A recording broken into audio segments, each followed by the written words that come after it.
In Gaza, Israel said yesterday that they are sending a delegation to Doha, that this delegation might actually have the authority to close down a deal between Israel and Hamas. And there were even reports from the Israeli newspaper Haaretz that we might actually see some Israelis being released on Saturday or on Sunday. But there were many interesting things happening with this delegation. Firstly, there was a report today coming from the Israeli broadcasting and other media outlets inside of Israel. They said that, well, it's not Ron Dermer leading this delegation.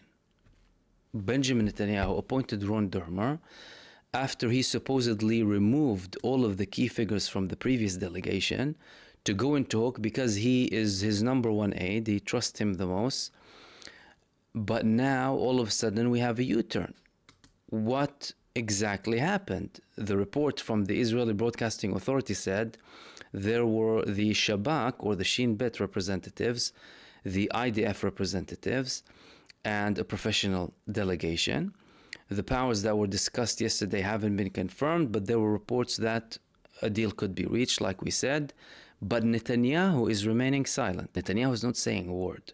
He's not clarifying. He's not doing anything. The only thing that his government is doing is these breaches, ignoring certain reports. Of course, they're very angry with the Trump administration.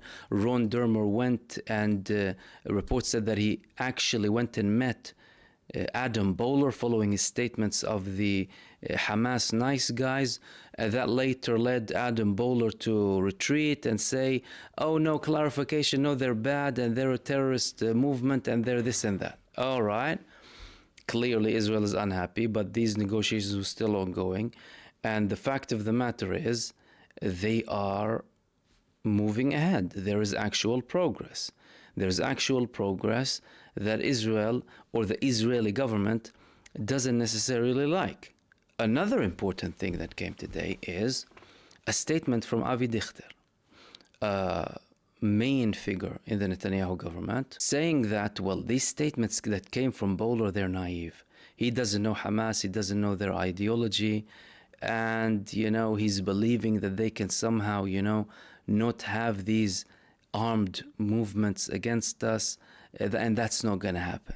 That's not going to happen, indicating that Avi Dichter is confirming that there will be no disarming of Hamas, by the way. This is a very important development. But the most important development in relation to all of this is the statement that came from Bezalel Smotrich. Yesterday and the day before, we were talking about the developments in Israel and those reports coming against, allegations coming against Bezalel Smotrich, saying that Smotrich had a mole in the IDF, which is an illegal and criminal move that he could be penalized for. He could be imprisoned for this. And I said yesterday that I believe that this is an attempt by Benjamin Netanyahu to blackmail Smotrich to remain in the government and agree on a phase 2. Now, of course, we have been monitoring and speaking about the statements of Smotrich. Smotrich threatened to resign before the ceasefire. He said, I'm going to resign if the war does not resume by the end of phase 1 with even more intensity. He was previously against any ceasefire agreement.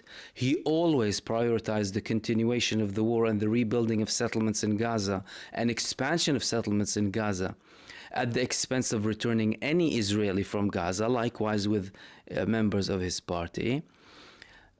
But now, all of a sudden, after all of these developments that we were speaking about yesterday, Smotrich comes with this statement: a return to the war will challenge hostages' safety. All of a sudden. And some other members of his party are repeating the same comments. How can one person all of a sudden do a 180 on all of his views and start to say the absolute opposite, what the opposition has been saying, that the return to the war will indeed be a risk to the prisoners of war's lives inside of Gaza? Well, the people who oppose the war, they've been saying that from day one inside of Israel. They grew in numbers more and more. But now Smotrich himself is saying that.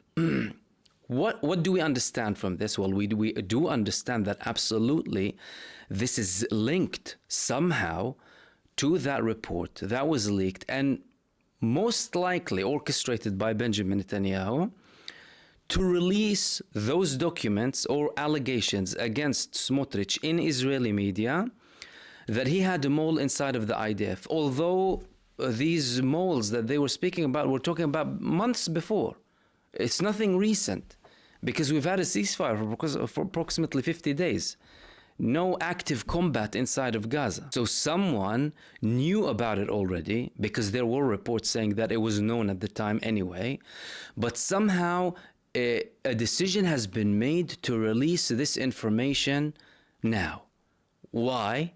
Because Benjamin Netanyahu, despite all of his statements and some of his actions as well, is intending or is even being forced to go into a phase 2 agreement in the ceasefire, which would mean ending the war. That is it. If we go into phase 2, that means the war is ended, and there will most likely be a long-term ceasefire, and Gaza will be rebuilt, Hamas will remain there, and the resistance will remain there, by the way. All of the aid that they want will go in, and Israel will withdraw from Gaza completely. And more heavy sentence Palestinian prisoners will be released alongside the remaining Israeli prisoners of war from Gaza. This means it's going to end. So, Smotrich is saying that now to justify to the Israeli population that we will remain in the government if Benjamin Netanyahu agrees on a phase 2 agreement, an agreement that we cannot dictate. The reports that are coming now from Doha already are that things are not going in the way Israel wants them to go. The reports or confirmations that the United States is speaking directly with Hamas, the fact that they are being now pushed into phase 2, and the fact that there has been no backing down from Hamas on any of the core principles, which are ending the war, complete withdrawal, rebuilding, everyone already returned to where they want, but the full Israeli withdrawal is very important too, and no confirmation that they will be disarming. Apart from certain understandings that there can be a new administration inside of Gaza, Hamas will, for example, not play a role as a movement, because some of their members can take part, but not as a whole movement. It can be run with technocrats, national figures who are known for their integrity and transparency that everyone agrees on from a Palestinian perspective, primarily in Gaza. But there is no talk about the armed resistance or the relation of the resistance with Iran. All of these developments are very important. They are indicating that, well, things are moving towards a phase 2. However, up until there is no confirmation, we cannot confirm that this is going to go ahead. But in the next 2 days, we will most likely see some more interesting information about the progress of phase 2 and the ending of the war.